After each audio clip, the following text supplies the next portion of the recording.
사람 누군지 아십니까? 젊은 분들은 아시는데 이 딱 세대 차이가 나더라고요. 그러니까 그 문쌤이라고 인터넷 유튜브에 찾아보시면 되게 유명한 분인데 서울의 초등학생이 그린 지도입니다. 서울 말고는 다 시골입니다. 대한민국이 그런 수도권 공화국, 서울 공화국이 되어 있는 거죠. 이 부분은 매년 비수도권에서 수도권으로 몇 명이나 지금도 몰려가고 있는지를 보여주는 그래프예요. 2024년에 4만 5천 명이 몰려갔다. 이 숫자는 뭘까요? 지난 10년간 경남에서 줄어든 20, 30대의 숫자입니다. 왜 이렇게 됐냐? 2024년에 한 해 4만 5천 명이 비수도권에서 수도권으로 갔는데 4만 5천 명이 순유입입니다. 그 중에 30대 이하가 2만 6천 명, 40대 이상은 2만 1천 명이 도로 빠져나왔습니다. 자, 수도권 집중의 제일 큰 문제는 청년들이 지역을 떠나고 있고 수도권으로 몰려가고 있다. 그 중에서도 부산, 경남이 제일 많습니다. 부산, 경남, 울산 합하면은 17,000명이 넘게 한 해 동안 빠져나갔습니다. 빠져나간 이유는 당연히 수도권의 일자리 때문에 빠져나갑니다. 500대기업의 80%, 벤처 투자의 70%가 지금도 수도권에 몰리고 있습니다. 그래서 이제 인구로 보자면은 2019년에 수도권이 50%를 넘었었어요. 그리고 GRDP, 경제적으로 돈이 몰려가는 거는 2015년에 수도권이 대한민국 전체 자본의 50%가 넘었습니다. 41조 원, 이건 뭘까요? 수도권에 사람도 몰려가고 돈도 몰려가는데 그래서 수도권에 몰려가는 건 좋다 이거죠. 수도권이라도 잘 살아서 대한민국 전체 다 살리면 되는 거 아니야? 이렇게 얘기하는 분들이 계십니다. 그게 아니라는 걸 보여주는 수치입니다. 수도권의 교통 혼잡 비용입니다. 도로가 막혀서 길거리에 버리는 돈이 1년에 41조 원. 이게 매년 늘어요. 2017년에 31조였는데 7년 만에 10조가 늘었습니다. 서울 차 가지고 가보신 분 갔다 오면은 다 이해하시겠죠. 왜 이렇게 되는지. 주차장 아닙니까? 이렇게 해서는 수도권의 경쟁력이 있는 거죠. 살고 있는 사람도 만족도가 떨어지고 있고 비수도권에서 수도권으로 올라간 청년들의 삶을 보여주는 그래프입니다. 소득은 좀 늘었는데 부채가 1,700만 원이 더 많습니다. 비수도권에 남아있는 청년들보다. 이 부채의 대부분이 주거비인데 그렇게 빚까지 내가면서 만든 방이나 집이 비수도권에 사는 청년들보다 한 평 이상 좁은 곳에 살고 있습니다. 이것보다 더 심각한 건 수도권에 대기업들이 투자를 하고 있습니다. 미래산업, 첨단산업, 바이오, 반도체는 할 것 없이 첨단산업은 수도권에 다 투자를 하고 있는데 수도권에 투자하는 게 이제는 대한민국 경쟁력에 마이너스가 되거든요. 이게 이제 반도체를 가지고 비교하는 여기 보시면은 대만에 가면은 우리 삼성 같은 기업이 하나 있죠. TSMC. 대만의 TSMC는 대만 공장이 3군데 있습니다. 우리처럼 용인에 한 곳에 뭐라고 적혀 있죠. 북부, 중부, 남부 3곳에 떨어뜨려 놨습니다. 왜 이렇게 해놨을까요? 지진이 날 수도 있고 천재지변이 언제 일어날지 모르는데 계란을 한 바구니에 담아놓으면 어떻게 됩니까? 문제가 생기면 한 방에 날아갑니다. 대한민국 경제가 지금 거의 4분의 1 이상이 반도체인데 용인에 한 바구니에 다 담아놨다가 예를 들어 거기에 일이 한번 생기면 그러면 대한민국 경제가 그냥 완전히 작살이 나는 거죠. 그래서 떨어뜨려 놨습니다. 두 번째로 TSMC가 일본에 투자를 했어요. 21년에 공장을 일본에 세우겠다고 여기 보시면 여기 큐슈거든요. 구마모토시라는 데다가 공장을 만들겠다고 21년에 발표를 했는데 22년에 착공을 합니다. 24년에 완공해서 지금 반도체가 생산되어서 나오고 있습니다. 우리는 어떻습니까? SK 하이닉스 기억나시죠? 제가 도지사로 있는 동안에 2019년에 구미하고 용인을 놓고 어디로 갈까? 용인으로 간다고 결정을 했습니다. 언제 착공했냐? 23년에 착공합니다. 지금도 짓고 있습니다. 왜 이렇게 됐는지 아십니까? 네. 첫 번째는 전기, 두 번째는 물. 수도권에서 전기 반도체 공장에 들어가는 전기와 물을 감당하는 것은 사실상 쉽지 않습니다. 용인 반도체 특화단지 SK하고 삼성이 공장을 다 지으면 거기에 전력이 얼마가 든다 기사도 많이 나오는데 혹시 기억나십니까? 예, 15기가. 15기가라고 하면 원전이 15개. 원전 하나가 보통 1기가거든요. 우리나라 전체 1년에 전력을 얼마 쓰는지 아십니까? 100기가 씁니다. 1년 쓰는 전력이 100기가인데 용인 반도체 단지에만 15기가거든요. 자, 근데 그것도 앞으로는 그 에너지도 재생에너지로 만들어야 그 반도체를 애플이든 구글이든 이런 데 납품을 할 수가 있습니다. 재생에너지로 수도권에서 15기가 감당 가능하겠습니까? 그래서 이 문제는 이제는 수도권에 집중 투자했던 이 기업들도 느낍니다. 이게 우리도 경쟁력이 없어지고 있구나. 그러면 당연히 국가적으로는 더 문제가 되는 거죠. 그래서 지금은 수도권은 관여가 집중으로 몸살하고 있고 지방은 소멸의 위기에 들어가 있습니다. 여기에 대한 이재명 정부의 근본 대책이 5억 3특입니다. 이제 5억 3특은 다 아시죠? 네. 여론조사 해보면 아직 국민 여론조사 해보면 5억 3특 들어봤다고 50%밖에 안 되거든요. 오죽하면 이재명 대통령이 지방시대위원회 업무 보고 하면서 이제 여론조사 결과를 말씀을 드렸더니 그러면 다니면서 5급 3특 홍보를 제대로 하라고 그러면서 5급 3특 이러고 다녔어요. 수도권, 충청권, 전남권, 부울경, 대구, 경북으로 자, 권역별로 가자. 수도권이 권역으로 경쟁력을 갖고 있으니 다른 지역도 이제는 수도권처럼 권역으로 묶어서 가자. 이건 우리나라만 그렇게 가는 것도 아니고 유럽이나 일본, 중국을 포함한 전 세계가 수도권에 인구가 집중되는 나라들은 다 똑같이 이리 가고 있습니다. 우리는 50%가 넘었잖아요, 인구가. 다른 나라들은 그나마 수도권 인구가 많이 몰려있다는 유럽 쪽은 제일 많이 몰린 데가 런던입니다. 런던 인구 엄청 몰려있다고 항상 보도도 나오지 않습니까? 거기에 몰려있는 인구가 그래봐야 21%밖에 안 돼요. 그래도 영국은 이러면 안 된다고 2006년부터 영국을 전체 8개 권역으로 나누어서 광역권으로 지방을 발전시키려고 하고 있고 프랑스는 아예 우리처럼 시도를 통폐합을 해버렸습니다. 22개가 있던 걸 13개로 통폐합을 했습니다. 독일은 아예 말할 필요도 없이 베를린에 있는 인구가 7%밖에 안 됩니다. 그래도 11개, 8시권으로 나눠서 가고 있습니다. 자, 이게 이제 세계적인 추세이긴 한데 다른 나라들도 이렇게 추진하긴 했는데 아직 완전히 성공했다라고 보기가 좀 어렵습니다. 다른 나라들도 힘들어합니다. 근데 최근 들어서 상황이 많이 바뀌었습니다. 그동안 20년 넘게 우리가 균형발전을 추진해 왔는데 노무현 정부 때부터 했는데 지금도 수도권으로 사람들이 몰려가고 있지 않습니까? 돈도 몰려가고. 그러면 20년 동안 추진했던 게 사실상 어찌 보면 실패한 거 아니냐. 그래서 지금 한다고 이거 달라지겠냐. 그렇게 묻는 사람도 있습니다. 근데 지금은 달라졌습니다. 뭐가 제일 달라졌냐? 그동안에는 왜 이게 균형발전이 잘 안 됐는지 산업화 시대는 빼겠습니다. 산업화 시대가 경부축으로 균형발전을 했습니까? 문제가 IT 시대가 되면서 정보화 시대가 되면서 잘 생각해 보십시오. 90년대 정보화 시대로 접어들면서 기업들이 IT, 디지털, 인터넷 플랫폼 관련 투자를 어디다 했습니까? 전부 수도권이에요.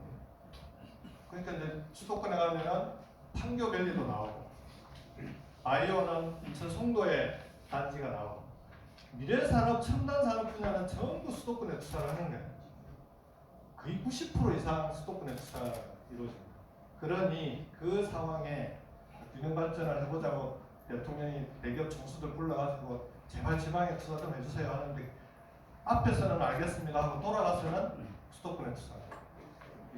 말 안 듣는 거죠. 기업은 절대 설득으로 투자하는 게 아니고 조건으로 투자합니다. 조건이 정보화 시대는 수도권에 집중해야 기업도 살고 대한민국 경제도 함께 사는 그런 구조였던 거예요.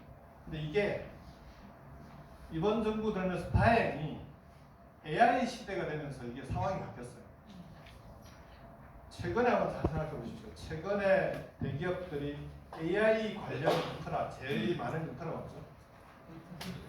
데이터 센터. 데이터 센터 수도권에 있습니까? 전부 지방이죠. 그 다음에 데이터 센터 말고 또 AI를 많이 적용하는 게 어디죠? 기존 제조업, 기존 산업을 AI로 전환하는 그런 산업에서의 AX라고 하죠. AI 전환이 제일 중요한데 그것도 어디서 해야 됩니까? 역시 지방에서 해야 됩니다. 그래서 지금은 대기업들이 기존과는 다르게 지방에 투자하지 않을 수 없는 그런 시대로 바뀌고 있습니다. 그 대표적인 예가 한미 감사협상 타결된 뒤에 대통령하고 대기업 총수들 만나서 이제 그 얘기를 하는데 대기업 총수들이 앞으로 5년간 1,400조 국내에 투자하겠습니다라고 합니다. 근데 이 모습도 되게 익숙하시죠? 정권 바뀌면 늘 보던 모습. 문재인 정부 때는 140조 투자하겠다고 했어요. 근데 그 140조도 제대로 투자가 안 됐어요. 근데 1,400조 투자하겠다고 했는데 이 중에 현재까지 용인에 계획대로 투자를 하면 600조가 용인에 들어갑니다. 나머지 그래도 그 600조도 그대로 할 건지를 협의를 해야 되지만 나머지 800조는 그러면 지방에 투자를 합시다. 그날 대통령도 요청을 하고 대기업 총수들도 이 부분에 대해서는 그럼 적극적으로 검토하겠다고 했습니다. 문제는 좀 전에 말씀드렸듯이 이렇게 설득한다고 대기업이 가는 거 아니잖아요. 조건이 중요합니다. 조건을 만들어주겠다는 거예요. 대기업이 지방에 투자할 수밖에 없는 조건을 만들어줄게. 그게 성장인지 모종 패키지라고 해서 인재도 양성해주고 연구개발 R&D도 몰아주고 규제도 확실하게 풀어주고 거기다 재정과 세제도 지원해주고 펀드도 지원해줄게. 이게 뭐냐? 우선은 SK하이닉스가 용인으로 갔던 제일 큰 이유는 그동안에는 반도체나 바이오 산업을 수도권에 투자했던 제일 큰 이유가 뭐겠습니까? 사람 문제. 반도체 공장 하나 지으면 10,000명 고용하는데 10,000명 중에 5,000명이 석박사입니다. 근데 이 석박사들을 수도권에 아니면 못 뽑습니다. 이게 이제 SK하고 삼성의 논리였거든요. 그래요. 그러면 전국에 서울대 같은 대학, 카이스트, 포스텍 같은 대학을 10개씩 다 만들어 보겠습니다. 그래서 당신들이 필요로 하는 인재는 지방에서도 확실하게 배출을 해서 인재 문제 때문에 서울로 가야 되는, 수도권으로 가야 되는 일은 없게 만들겠습니다. 이게 서울대 10개 만들기입니다. 이게 이제 오해가 좀 있는데요. 서울대하고 똑같은 대학 10개 만들겠다는 건 아니고요. 우리 경남의 전략 산업이 뭐가 되느냐. 지금 서부 경남은 우주항공 산업 아닙니까? 그 다음에 창원으로 오면 여기는 방산도 있고, 그 다음에 그 LG전자 그리고 기계 산업 이쪽은 전략 산업인데, 자, 이 권역별로 전략 산업 분야와 관련되어 있는 서부 경남의 우주항공이 전략 산업이면 우주항공 분야의 인력은 우리 경남의 부울경에 있는 대학에서 배출되는 인재가 전국에서 가장 뛰어난 인재를 만들어주겠다는 거예요. 그동안에는 서울대에 1년에 학생 1인당 6천만 원씩 교육비를 투자했는데 경상대학은 2천만 원 투자했거든요. 그걸 이제는 확실하게 경상대에도 서울대보다도 이 분야만큼은 전략산업 분야만큼은 훨씬 많이 투자해 주겠다는 거예요. 투자하는 만큼 대학이 바뀝니다. 코스텍 그 포항공대 아시죠? 포항공대가 세계적으로 지방에 있는데도 불구하고 거의 서울대 이상 가는 대학이 돼 있는데 포스텍은 1년에 학생 1인당 1억 2,700만 원 투자. 그리고 카이스트, 유니스트 같은 과학기술원도 지금은 분야별로는 서울대보다 훨씬 특히 공학 분야는 뛰어난데 거기도 거의 1억 가까이 됩니다. 이 정도 투자하면 지방에 있는 대학도 몇 년 투자하면은 그러면 서울대 이상 가는 대학이 될 수 있다는 겁니다. 그 분야. 그 단적인 예가 나주에 한전공대가 생겼어요. 올해 2월달에 처음 졸업생이 나옵니다. 한전공대 들어보셨죠? 이제 켄텍이라고 한국에너지공대로 이름 바뀌어 있는데 학생 수도 별로 안 많아요. 근데 그쪽은 전력, 에너지 분야를 특화해서 애들을 가르치는데 한전공대 전력 에너지 분야는 한전공대가 지금 서울대보다도 뛰어나다는 평가를 받습니다. 4년 했는데 그렇게 되는 거예요. 그러면 지방에 있는 대학도 그 분야를 한전공대처럼 집중적으로 투자하면 그러면 그렇게 갈 수 있지 않겠습니까? 그래서 인재 때문에 지방에 못 오겠다. 이 얘기는 안 나오게 만들겠다. 그렇게 만들 때 거기에 필요한 예를 들어 우주항공 분야에 필요한 정부의 R&D는 싸그리 끌고 모아서 그 지역에 함께 몰아주겠다. 세 번째가 이게 규제입니다. 규제를 풀어주는 게 기업들은 제일 좋아합니다. 이게 인재는 당연히 해야 되는 건데 다른 어떤 것보다 규제를 풀어주면 기업들은 제일 좋아합니다. 특히 첨단 산업, 미래 산업 분야. 새 기술을 개발해도 이걸 사업화해서 생산을 하려면은 실증을 해야 되는 거예요. 이걸 이제 되는지 안 되는지 실험을 해봐야 되잖아요. 실험하려고 그러면 그 인허가 받는데 몇 년씩 걸려요. 요 부분은 조금 설명을 드릴게요. 우리나라는 규제 방식이 법에 할 수 있는 것만 열거가 되어 있습니다. 아, 이것만 할 수 있습니다. 그러니까 새 기술이 생기면 어떻게 해야 됩니까? 할 수가 없잖아요. 왜냐하면 새 기술이 나올 줄 모르니 여기 법에는 안 들어야 있을 거고. 그러면 새 기술을 실제로 실험해 보려면 관련 부처 쫓아다니면서 이거 실험할 수 있도록 해주세요 하고 인가받고 허가받고 다 해야 돼요. 근데 문제가 우리 이제 경남 사천 쪽에 이 물에서 한 1m 정도 떠서 날아가는 배가 있습니다. 네, 위거슨인데 이 위거슨을 개발한 업체에서 실험을 해보려고 우선은 배니까 해양수산부를 찾아갔어요. 제가 고지사로 있을 때니까. 해양수산부를 갔더니 해양수산부에서는 아니 떠서 날아가는데 이게 왜 배입니까? 비행기지. 비행기가라고 국토교통부로 갔습니다. 국토부에 갔더니만 아니 평소에 물에 떠 있는데 이게 왜 비행기입니까? 해양수산부로 또 돌려보내고 3년 걸렸어요. 그나마 배수부의 김영춘 장관이 풀어주면서 그나마 3년 만에 실험해볼 수 있게 된 거예요. 이래가지고는 지금처럼 기술이 이렇게 빨리 바뀌는데 이런 규제 방식 가지고는 이대로 경쟁력을 갖기 어렵지 않겠습니까? 그렇지 않습니까? 그래서 이재명 대통령이 이걸 누구보다 잘 압니다. 미국이나 다른 나라는 규제가 어떻게 되냐고 하면 내가 적으면 안 됩니다. 절대 하면 안 되는 것만 적으면 됩니다. 안전, 환경, 그 다음에 이건 뭐 개인정보 보호 이런 요건 확실하게 하면 안 돼. 나머지는 해도 돼. 근데 나머지 하다가 문제가 생기면 그러면 그거는 우리가 바로 법으로 다시 정리할게. 그러니 새 기술이 생기면 일단 실험해 볼 수 있잖아요. 신고만 하고 바로 실험을 합니다. 실험하다가 문제는 이제 인명사고나 이런 건 안 생기게 물론 보완해서 가야 되겠죠. 그러니 미국, 중국하고 우리나라가 신기술을 개발하는데 계속 격차가 벌어집니다. 그래서 이재명 대통령은 요거를 자 그러면은 아예 초광역 단위로 광역 단위의 메가 특구로 규제를 풀어줄게. 그 다음에 그동안 총리가 규제 문제를 다뤄왔는데 지금부터는 대통령이 직접 다루겠다. 혹시 규제 선진화 토론회 방송하는 거 보신 적 있습니까? 이재명 대통령이 직접 규제합니다. 이렇게 풀어주겠다. 그리고 그 과정에 투자가 필요하니까 재정이나 세제로 지원할 수 있는 지원해줄게. 근데 이게 재정이나 세제는 세금 갖고 하니까 많이 할 수가 없잖아요. 그래서 근데 요즘 하게 되는 투자는 대규모 투자가 들어가니까 그럼 그 대규모로 들어가는 투자 재원은 국민성장 펀드를 만들어서 이걸로 지원해줄게. 국민성장 펀드 혹시 얼마 조성했는지 아십니까? 아, 이것도 많이 나왔는데 이거는 그러면 아마 퀴즈로 국민성장 펀드 얼마일까요?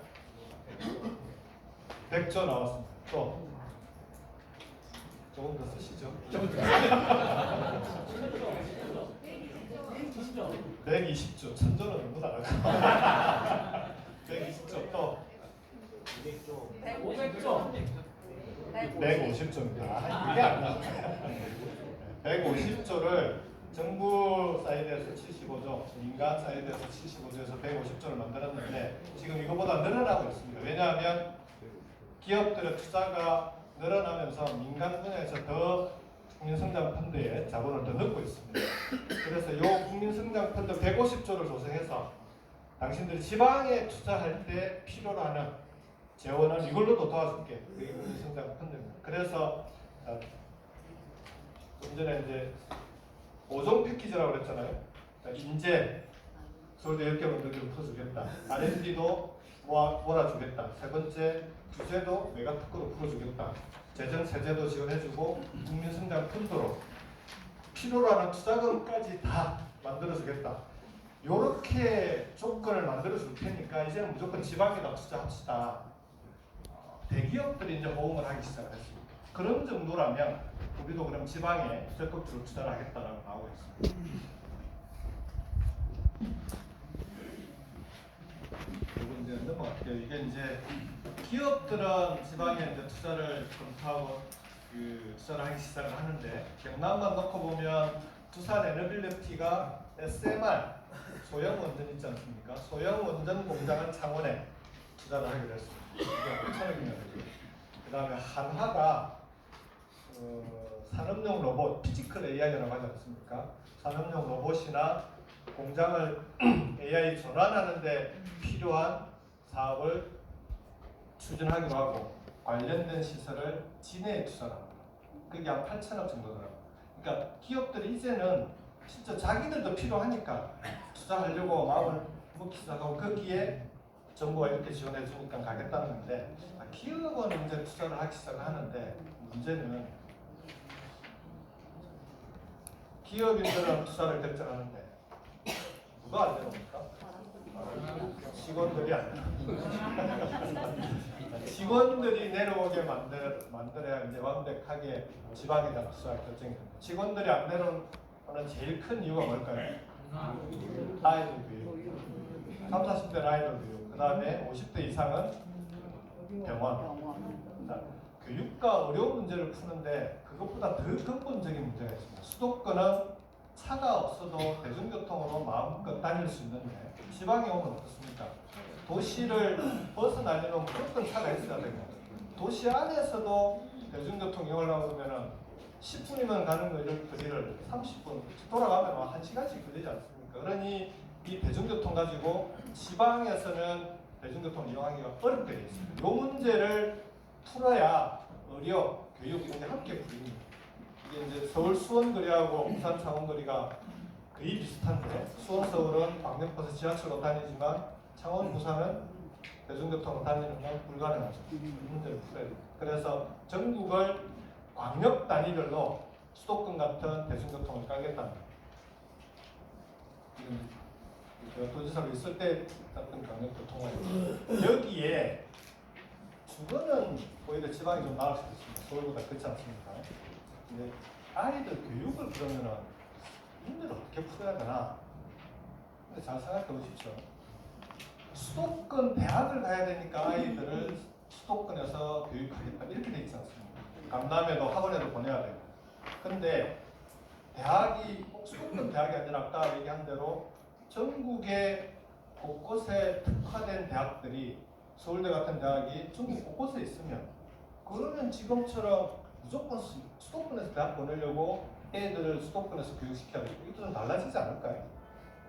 그렇게 풀어나가겠다는 거예요. 근데 이건 시간이 걸리니까 대기업들이 대규모 투자를 하는데 요 몇 년 사이에 아이들 교육 때문에 직원들이 내려오기 어렵다라고 하면 그때는 요청하는 학교들은 다 풀어주겠다는 거예요. 국제학교가 됐다, 과학부가 됐다.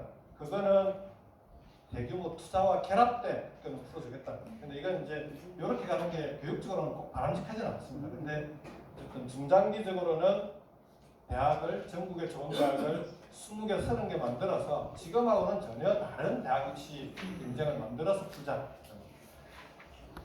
의료 문제는 그저께 이제 보건복지부하고 회의를 했는데 권역별로 의료 문제는 병원을 풀어야 된다. 그러니까 내가 몸이 갑자기 아팠을 때 10분 내로 응급조치를 받을 수 있어야 되고 119를 포함해서 그게 30분 내에 병원에서 치료를 받을 수 있어야 돼요. 그래도 안 되면 1시간 이내 대학병원이나 대형 병원에서 상급병원에서 치료를 받을 수 있는 요 구조를 전국에 어느 지역에 있든지 간에 그런 구조로 만들겠다. 이게 지금 보건복지부가 잡고 있는 의료계획의 방향입니다.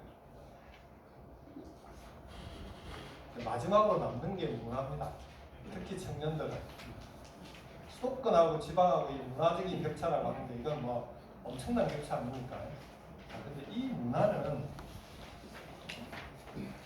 잘 생각해 보시면 지방의 문화적인 여러 가지 문화적인 게 부족해지는 제일 큰 이유는 청년들이 빠져나가고 첫 번째로. 그 다음에 유럽이나 해외에도 수도권과 지방의 문화적인 격차는 있습니다. 근데 그 문화적인 격차 때문에 지방에 있는 청년들이 나는 무조건 수도권 가겠다. 그렇게 안 합니다. 특히 독일 같은 경우에 중소도시에 있는 청년들은 어떻게 하냐. 벤처 공장이 베를린에서 가장 먼 지역에 있습니다. 벤처 본사가 슈투트가르트라는 지역이에요. 그 지역에 있는 청년들은 자기 지역에서 학교 나오고 대학도 다니고 그리고 여기는 자동차 산업의 메카니까 관련된 일자리를 찾아서 갑니다. 좋은 일자리를 듭니다. 그리고 문화적인 혜택을 향유해야 되겠다, 즐겨야 되겠다. 주말 되면 베를린으로 가죠. 휴가 때 베를린 가고, 휴가 때 아예 지중해로 가기도 하고.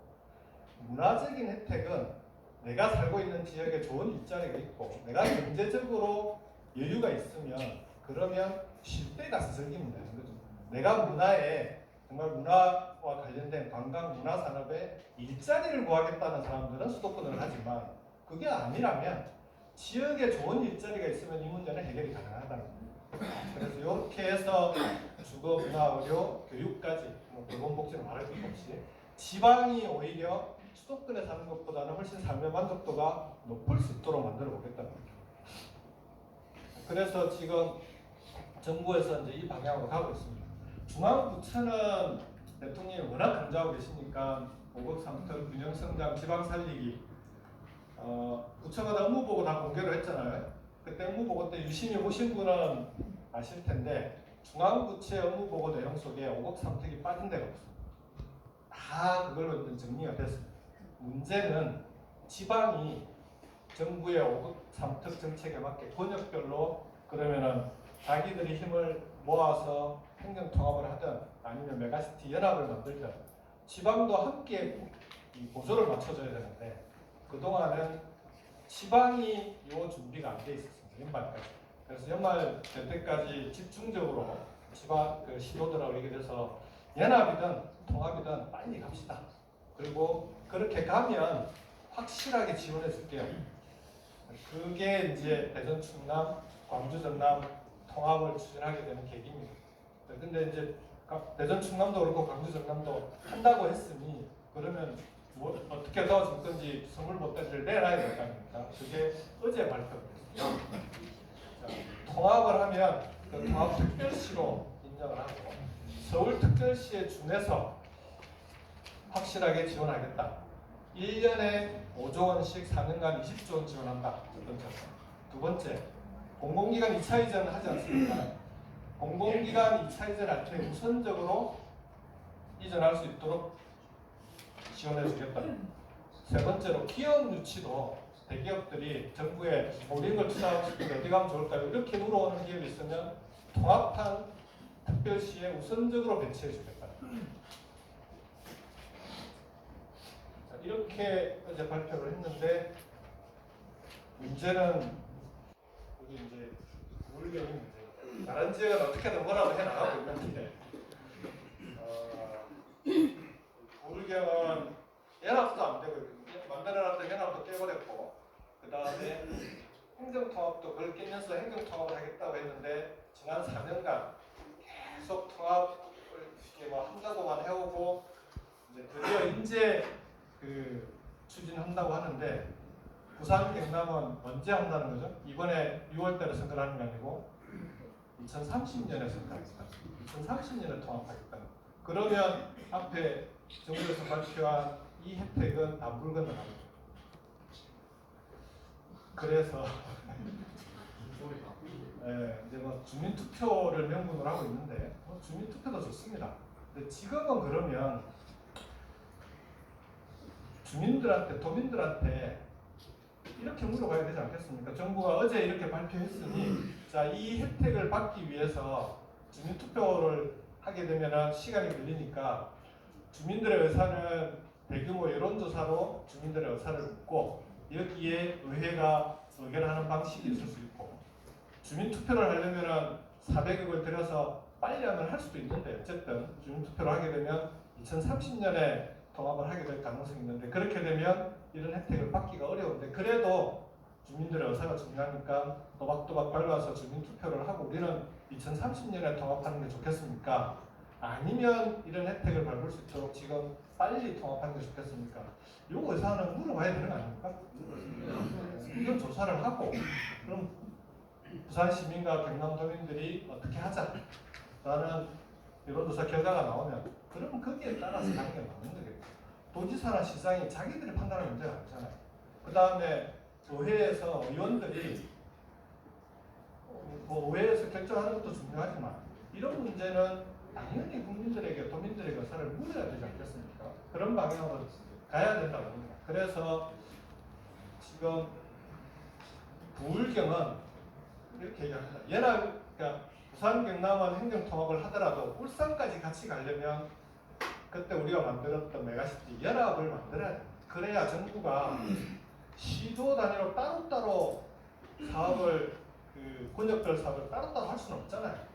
대중교통망도 만들어야 되고 전략산업도 뭘로 할지 함께 결정해야 되고 의료, 교육 이런 걸 다 부울경 권역 단위로 정부가 사업을 해야 되는데 지금처럼 세 개가 쪼개져 있으면 여기 가서 협의하고 저기 가서 협의하고 또 언제 할 수 있겠습니까? 그래서 할 수 있으면 통합을 해주면 제일 좋고 통합이 어려우면 연합체라도 만들어서 공동사업을 할 수 있도록 해주세요. 그래서 연합을 만들거나 부울경은 바로 통합이 어려우니 여기는 연합을 추진하고 부산 경남은 할 수 있으면 빨리 행정통합을 추진하는 두 개를 병행해서 추진해 줘야 지금과 같은 정부의 강력한 지원책이 발표된 상황에서는 뒤처지지 않는다. 이렇게 요청을 아마 다음 주가 되면은 도당에서도 이런 부분에 대한 의사를 논의를 해서 우리 입장을 요구하게 될 것 같습니다. 지금까지 얘기했던 걸 정리를 하면 그동안에는 정보화 시대는 노무현 대통령이 혁신도시 세종시를 만드는 걸로 균형 발전하지 않았습니까? 왜 그렇게 했냐? 기업이 다 수도권에 투자하니까 아무리 설득해도 안 되니까 그러면 공공기관이라도 지방에 내려보내야 지방을 배려해야 그나마 지방에도 살 수 있겠다. 지방이 정부가 시혜를 베풀고 배려해야 될 대상이었습니다. 그래도 잘 안 된 거죠. 근데 지금은 그게 아니라 대한민국이 살려면 지방에 투자하지 않으면 안 되는 시대로 가고 있습니다. 이제는 지방이 각오하는 위상이 나아졌습니다. 지금은 지방이 오히려 대한민국의 미래를 위해서 전략적으로 가장 중요한 자산이 되는 시대가 됐습니다. 지방을 성장시키지 않으면 대한민국의 성장이 불가능한 시대가 됐습니다. 그래서 대통령이 회의 때마다 강조를 합니다. 균형성장 관련된 회의가 아니라 다른 회의를 하는데도 마지막 결론 때 보면은 지방 회의를 합니다. 그래서 청와대에 있는 참모들이 농담처럼 귀에 딱지가 앉을 정도로 하고 그 정도로 대통령의 의지가 강합니다. 균형성장에 성공하려면 제일 중요한 게 대통령의 의지입니다. 그나마 혁신도시가 가능했던 게 노무현 대통령이 의지를 가지고 균형발전 관련 회의가 있으면 한 번도 안 빠지고 참석하셨던 분이 대통령이 있었기 때문에 가능했던 거예요. 지금은 이재명 대통령이 그때만큼 의지를 갖고 추진하고 있습니다. 그래서 이제는 지방이 대통령의 의지와 함께 대한민국의 성장을 이끌어가는 그런 말 그대로 지방 시대로 가고 있습니다. 이렇게 하면 지방이 좀 바뀔 것 같습니까? 네. 그 중에서도 부울경이 중요하고 그리고 경남이 중요하고 경남이 성공하지 않는데 부울경이 성공하지 않는데 지방 시대는 불가능합니다. 여러분들이 그런 방향으로 가는 데 있어서 지방 정부를 책임져 줘야 되는 그리고 지방 정부를 의회와 함께 이끌어 가줘야 되는 그런 역할을 이제 지방선거인들이 해주셔야 돼요. 하실 수 있겠습니까? 네. 여러분들과 함께 고맙습니다. 여기까지가 지방시대 위원장의